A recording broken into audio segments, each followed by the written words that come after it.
तो बात करते हैं अकबर के दरबार की। देखिए, ये कोई ऐसा वैसा दरबार नहीं था, बल्कि ये तो टैलेंट का एक पावर हाउस था।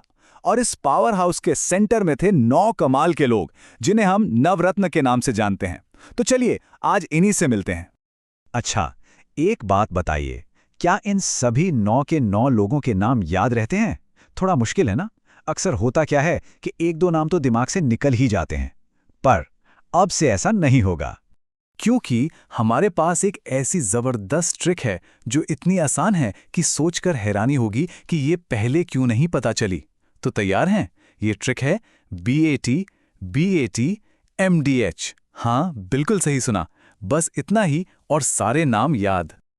अब मन में सवाल आ रहा होगा, ठीक है, BAT MDH, पर इसको कैसे याद रखें? अरे फिक्र की कोई बात नहीं, इस ट्रिक को याद रखने के लिए भी एक ट्रिक है। इसे दिमाग में एकदम पक्का करने के लिए बस एक छोटी सी कहानी सोचिए। मान लीजिए हमारे जो मशहूर MDH मसाले वाले चाचा जी हैं, वो अपनी किचन में खड़े हैं और वो मसाले कूट रहे हैं। लेकिन किससे? सिलबट्टे से नहीं, बल्कि क्रिकेट के बैट से। है ना थोड़ा अजीब? पर यकीन मानिए, ये कहानी दिमाग में बैठ जाएगी और ट्रिक कभी नहीं भूलेंगे। तो चलिए अब इस ट्रिक को खोलना शुरू करते हैं। सबसे पहले उठाते हैं पहला बैट। इसमें छुपे हैं दरबार के 3 बड़े दिग्गज।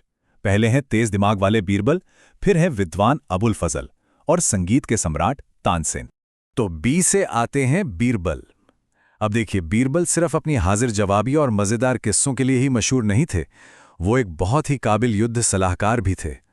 और एक और मजेदार बात, अकबर ने जो नया धर्म शुरू किया था, दीन इलाही, उसे अपनाने वाले वो पहले और आखिरी हिंदू थे।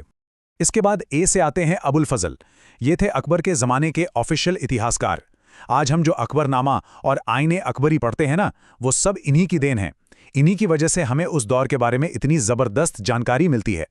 और फिर टी से आते हैं महान तानसेन, मतलब संगीत के बेताज बादशाह।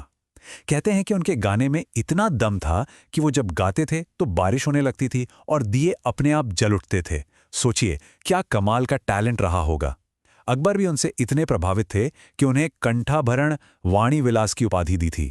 तो पहला बैट तो हो गया पूरा। अब बारी है दूसरे बैट की। चलिए देखते हैं इसमें कौन से 3 महारथी छुपे हैं।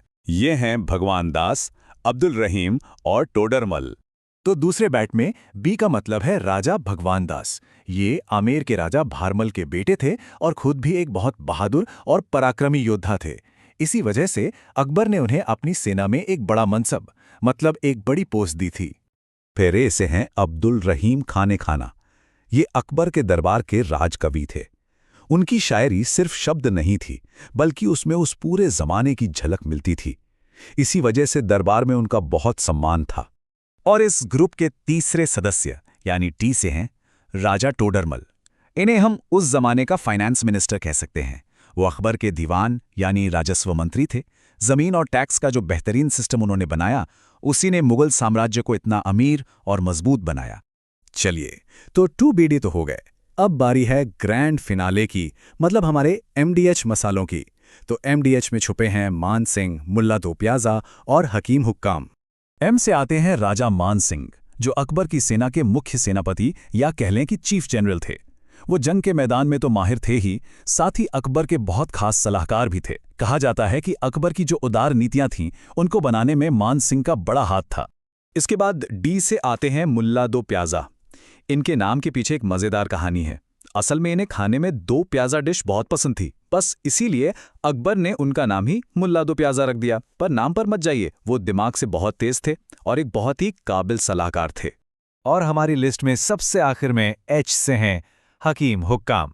देखिए, इनके बारे में बहुत ज़्यादा लिखा नहीं गया है, पर एक बात तो पक्की है, इतने बड़े बड़े दिग्गजों के बीच अगर वो नवरत्नों में शामिल थे, तो इसका मतलब है कि वो एक बहुत ही ज़रूरी और भरोसेमंद सलाहकार थे। तो ये हो गए पूरे 9 नाम, बैट, MDH। अब तो याद रहेगा ना? पर एक मिनट रुकिए, सिर्फ नाम याद करना ही काफी नहीं है। कभी सोचा है कि ये ग्रुप इतना खास क्यों था? ऐसी क्या बात थी इन नवरत्नों में? जरा सोचिए इस बारे में। अकबर ने सिर्फ होशियार लोगों को इकट्ठा नहीं किया था, उन्होंने हर फील्ड के एक्सपर्ट की एक ड्रीम टीम बनाई थी। कोई सेना संभालने वाला सेनापति था, तो कोई खजाना संभालने वाला फाइनेंस एक्सपर्ट, कोई इतिहास लिखने वाला था, तो कोई संगीत का जादूगर। ये सब मिलकर साम्राज्य को चला रहे थे। ये सच में इतिहास की सबसे पावरफुल टीमों में से एक थी, और ये हमें सोचने पे मजबूर करती है कि अगर आज के ज़माने में दुनिया की बड़ी-बड़ी मुश्किलों को सुलझाने के लिए ऐसी कोई ड्रीम टीम बनानी हो तो उसमें किस-किस को होना चाहिए। है ना सोचने वाली बात? तो अगर आपको इतिहास को समझने का ये मज़ेदार तरीका पसंद आया तो हमारे चैनल को सब्सक्राइब करना बिल्कुल ना भूलें।